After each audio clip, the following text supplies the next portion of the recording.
Bakunzi ba Salocom TV1 kaze mu kiganiro Rhapsodie de realites muzokwama mukurikirana ku munsi ku mbuga zose za Salocom TV1. Shalom shalom bakunzi b'inyigisho Rhapsodie de realites mushikirizwa na Irambonagire. Turi ku munsi wa gatanu itariki 20 ukwezi kw'icenda umwaka w'ibihumbi 2024. Nkuko mubizi inyigisho zamazigizwe n'ibice bitatu. Duhere rero ku gice ca mbere kijanye n'ijambo ry'umunsi, gutungana no gukura.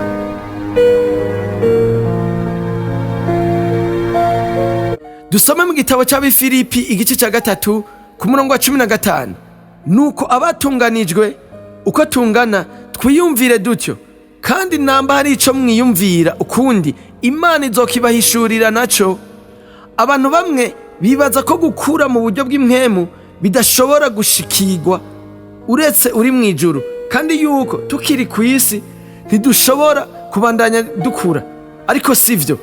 Ijambo ry'Imana riratera intege abakristo kwitanga kugira bashikire ugukura kandi bashishikare kwegera imbere mu nzira yabo y'ivy'impwemu. Mu murongo wacu twatanguriyeko, Paulo yakoresheje ijambo mu Kigiriki teleos mu kwerekana abakuze mu mpwemu kandi bakomeye. Intumbero nuko umukristo wese yoshika kuri urwo rugero rwo gukura mu vy'impwemu.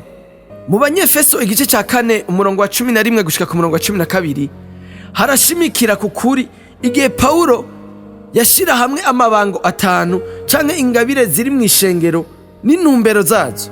Havuga ngo kandi yahaye bamwe kuba intumwa, abandi kuba abavugishwa, abandi kuvuga ubutumwa bwiza, abandi kuba abungere n'abigisha, kugira ngo abera babone gutungana baheze bakora igikorwa cyo kugabura ivy'Imana, bubake umubiri wa Kristo. Umurongo wa 14 ukurikira utwereka intumbero y'ivyo twasomye mu mirongo ya 11 na 12. Nugira twese dushikire ukwizera kumwe no gutahura umwana w'Imana gutunganye kandi dukuze. Mu gace B haravuga kugeza aho tuzoshikira kuba abantu bakuze no ku rugezo rw'ubwinshi bwo kunengesera kuva kuri Kristo. Ugukura k'umuntu sikindi ni urugero rwo gutegurwa kwa Kristo ubwiwe, ni urugero rwo kuzura Kristo no kuzura kuri muri we, nkuko tubibona mu Banyefeso mu gice ca 4 ku murongo wa 13 mu nsiguro yagutse ya Bibiliya. Aho naho si mwijuru na kwisi. Yiteze kuri twebwe ko dukura kugeza ku rugero rwo kuzura Kristo aha kwisi, ni kugaragaza kuzura Kristo mu bisata byose by'ubuzima bwacu, twerekana icubahiro ciwe mu majambo yacu, mu bikorwa vyacu, mu ngeso zacu. Gira iyo mbono y'ugukura, fata ingingo ko ivyo bizoba ubuzima. Ba uwamaze gufata ingingo yo gutambukira muri uwo muco, utambukira mu kuzura Kristo.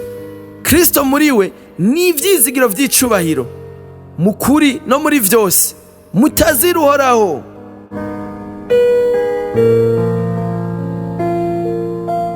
Tuje ku gice ca kabiri kijanye n'isengesho ry'uno munsi. Data mwiza, ndagushimiye ku cemezo yuko ugukura mu mpwemu bishoboka kuva ubu. Kubw'ijambo ryawe ndakujijwe na mpwemu kugira mbe uwutunganye kandi akuze ntambukira mu mwuzuzo wa mpwemu. Ndagushimiye kubw'ingabire z'amabanga washize mu ishengero kugira tube abubatswe, bashizweho, bakomejwe kandi bagaburiwe gushika ku gukura. Mu izina rya Yesu, amen.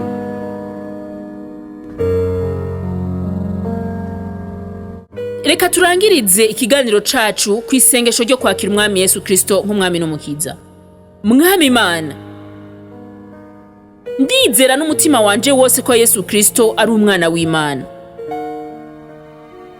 Ndemera ko yapfuye ku bwanje kandi ko Imana yamuzuye mu bapfuye. Ndemera ko ari muzima. Ndatuja akanwa kanje ko Yesu Kristo ari umwami n'umukiza w'ubuzima bwanje kuva uyu munsi. urakoze mwami wanje Yesu gukiza umushaha wanje, ubu ncitse icyaremwe gisha. Turagukeje, ubu ncitse icyaremwe gisha. Hari icubaza kugira ngo ushobore kubandanya ukura mu buzima bw'agakiza, hamagara kuri 61 40 ubusa ubusa 14. Murakoze naho ku munsi w'ejo, mugira umunsi mwiza.